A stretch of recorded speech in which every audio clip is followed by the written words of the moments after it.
In this video, we'll show you how to record audio on your Pixel phone.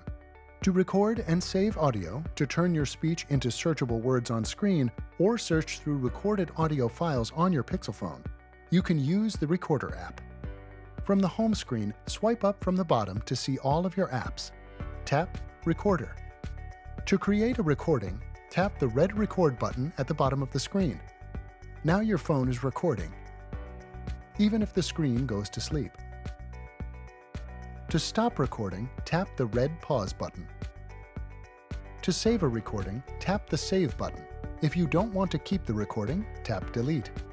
To name your recording, tap Add Title.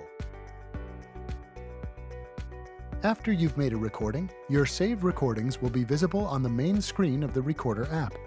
If you want to play an old recording, tap the Play button next to the recording's name. To make a recording full screen, tap on the recording's name. In the full screen view, you can move forward or backward within the recording. If the recording contains speech, you can also view a transcript of the recording. To share a recording, tap it and then open the three-dot menu in the top right corner. Choose if you want to share the recording as an audio file, text file, or both. You can also choose to share by Google Drive, email, or Nearby Share. You can also search within your recordings for words, phrases, or sounds like music or applause. To search within a recording, tap the Search button and type in what you're looking for. Now you know how to record audio on your Pixel phone. To learn more about your Pixel phone, watch our other videos or visit the Help Center.